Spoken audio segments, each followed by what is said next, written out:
Sige daw, be. XFM Katropa. Hindi ko po maintindihan bakit parang dito hirap na hirap po siya magtagalog when in fact sa Congress po nung November, Tagalog naman po ang sagot niya. Ang tanong po sa kanya ni Congressman Luistro, payment of incentive, 11 po. Would you know whether this amounts would total 120 exactly? Yes, ma'am. Gitotal ko po yan, ma'am. 120 million po. It's all puro Tagalog, Mr. President. What is this?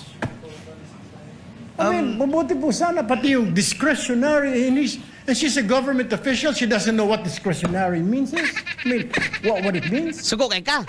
Dito po, sumasagot naman po siya. English, Tagalog. Yes po. Are you aware? Opo. O may authority, special disbursing officer. Kasi po, wala akong alam kung paano po i-implement ang mga confidential. Mr. President, tama na po itong panluloko sa atin. Please, Mr. President, compel this witness to talk in Tagalog. Kahit po yung mga Bisaya po nakaintindi ng Tagalog, nakakasalita ng Tagalog, ano tayo sa ibang bansa? Ano tayo, mga Hapon, mga Chinese? I know... Ikaw na may Miss Amerikano, i-rich?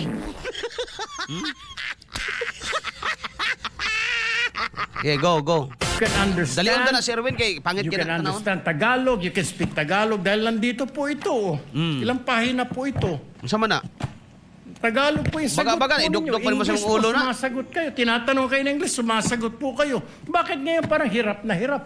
Kailangan i-translate sa Tagalog, sa Bisaya, sagot, Tagalog, Bisaya, Tagalog, Bisaya. E abutin mo tayo ng isang taon dito, Mr. President. Exactly. Ito po yun. Sumagot naman po siya. Alright, alas 9:04 na, may galang Tagnas Buntag. Moto ang kasuko, mga igala ni... Sometimes, you have to bend the law. Sakit no, og mabalsan ka, kanang maigo bitaw ka diretso directly. Kanang, kuan ba, kanang... direct hit ba? Oh. Sana sa ML gani. Triple kill. No? Pero, katinood lang ha, kanang nga concern mga higala, dili ba bawal, no? Wala po yun sila mahimo mga higala but to provide interpreter. Kung ako'y tuyoon na to, magpabuang-buang diha. Hindi, dili good sir. Gusto ko may interpreter ako. Para, hindi ako sigurado eh. Kasi, iba ang mental framework ko. I know how to, speak Tagalog, pero I want to answer plain and simple in Bisaya. Kasi, dito sa Bisaya, pag sinabi kong dagan, sure ako dito. Na ang ibig sabaw sabihon ay takbo. Oh, pero pag Tagalog ako, hindi ko maintindihan pag sabi kong nalibog ako, baka may iba ang mapasabot ko eh. Plus may alam pa akong Ilonggo, sir. So baka iba din ang pag sinabi kong sabot, baka iba din ang ibig sabihin ng sabot, no? Kamo mga Ilonggo da, kadlaw na lang kamo ah.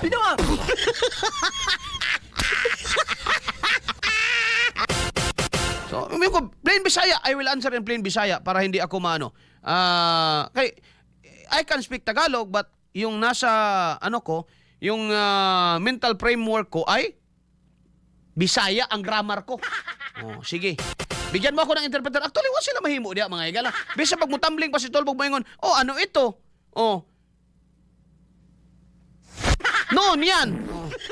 Hindi man yan impeachment. Kan impeachment na tayo. Makontempt nyo ba yan? Hindi naman. Katropang Arnel Cortez. Kasalanan naman ng tao na naging Bisaya yan? Hindi naman. Actually, mga higala, kuan? O gahi-gahian lang yun. Wala, mga ginay-ginaingon lagi nga.